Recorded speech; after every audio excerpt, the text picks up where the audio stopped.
যুবশ্রী প্রকল্পের নতুন একটি ভিডিও নিয়ে হাজির হলাম। আপনারা সবাই জানেন গত 13ই ফেব্রুয়ারি প্রত্যেক যুবশ্রী প্রাপকের ব্যাংক অ্যাকাউন্টে 1500 টাকা করে ক্রেডিট হয়েছিল। এই পেমেন্ট নিয়ে আপনাদের এই প্রিয় চ্যানেলে একটি ডেডিকেটেড ভিডিও দিয়েছিলাম। আজকের আপডেটে অত্যন্ত খুশির খবর হলো 24শে ফেব্রুয়ারি অর্থাৎ গতকাল আবারও 1500 টাকা যুবশ্রী প্রকল্পের প্রাপকদের ব্যাংক অ্যাকাউন্টে আসতে শুরু করেছে। অন স্ক্রিন পেমেন্টের মোবাইল স্ক্রিনশট দেখতেই পাচ্ছেন। আপনি কি এই পেমেন্ট পেয়েছেন? যদি পেমেন্টটি পেয়ে থাকেন তাহলে অবশ্যই কমেন্ট করে জানাবেন। নমস্কার বন্ধু, আপনাদের সাথে আমি অনিমেষ। আপনারা এখন দেখছেন কুন্ডু টেলিকম ইউটিউব চ্যানেল। চলুন শুরু করা যাক আজকের আপডেটটি।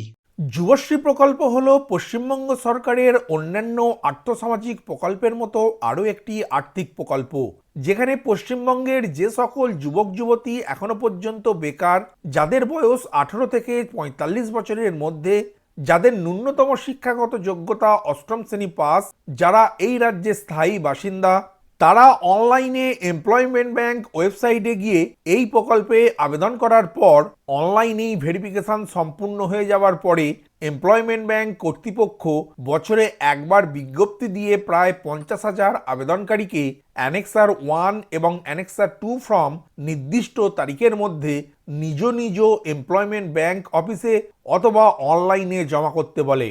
ফর্ম জমা করার পরে এমপ্লয়মেন্ট ব্যাংক কর্তৃপক্ষ যে সকল আবেদনকারীর নাম সিলেক্ট করে তারা তার 3 মাস পর থেকে যুবশ্রী প্রকল্পের 1500 টাকা করে আর্থিক সহায়তা পেতে শুরু করেন নিজ নিজ ব্যাংক অ্যাকাউন্টে, যেটি রাজ্য সরকার এনইএফটি পদ্ধতির মাধ্যমে প্রেরণ করে থাকে।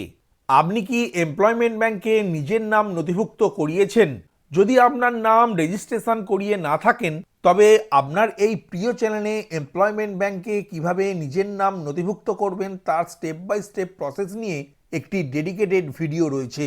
ডেসক্রিপশন বক্সে দেওয়ার লিঙ্কে ক্লিক করে আপনি নিজের নাম এমপ্লয়মেন্ট ব্যাংকে নথিভুক্ত করে রাখুন। শুধুমাত্র প্রতি মাসে 1500 টাকা করে পাওয়ার জন্য নয়, নিজের স্কিল লেভেলকে আরও বাড়িয়ে তুলে চাকরির উপযুক্ত করে তোলার জন্য। এখন আসছি আজকের আপডেট নিয়ে। গতকাল 24/2/2026 তারিখে আবারও যুবশ্রী প্রকল্পের 1500 টাকা ব্যাংক অ্যাকাউন্টে ক্রেডিট হয়েছে। গতকাল আপনি কি টাকা পেয়েছেন তা কমেন্ট করে জানাতে ভুলবেন না। গতকালের পেমেন্ট নিয়ে 2025-26 অর্থবর্ষে রাজ্য সরকার দশম কিস্তি প্রদান করল যুবশ্রী প্রাপকের ব্যাংক অ্যাকাউন্টে।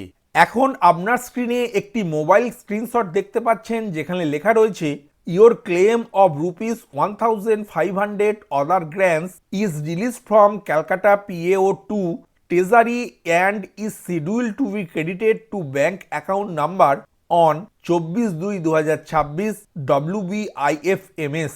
এই এসএমএসটি এসেছে গতকাল সন্ধ্যা 7:31 West Bengal integrated finance management system থেকে। এখন আপনার স্ক্রিনে অন্য একটি মোবাইল স্ক্রিনশট দেখতে পাচ্ছেন, যেখানে লেখা রয়েছে dear customer INR 1,500 credited to your bank account on 24/2/2026 through NEFT with UTR by pay and accounts office to West Bengal প্রধান ইনফো ব্যাচ ID 39 NASBI। এই এসএমএসটি এসেছে স্টেট ব্যাংক অফ ইন্ডিয়া থেকে সন্ধ্যা 7:37। যেহেতু এই যুবশ্রী প্রাপকের ব্যাংক অ্যাকাউন্টটি স্টেট ব্যাংক অফ ইন্ডিয়া এই ব্যাংকে রয়েছে, তাই এই ব্যাংক থেকেই এসএমএসটি এসেছে। আপনাদের ক্ষেত্রে অন্য ব্যাংক অ্যাকাউন্ট থেকে আসবে। তো বন্ধুরা, এই রকম গুরুত্বপূর্ণ আপডেট এই চ্যানেলে প্রতিনিয়ত প্রোভাইড করে থাকি, তাই যাতে এই ধরনের কোনো গুরুত্বপূর্ণ আপডেট মিস না হয়ে যায় সেই জন্য চ্যানেলটিকে সাবস্ক্রাইব করে এগিয়ে থাকুন। ভিডিওটি প্রথম থেকে শেষ পর্যন্ত দেখার জন্য ধন্যবাদ।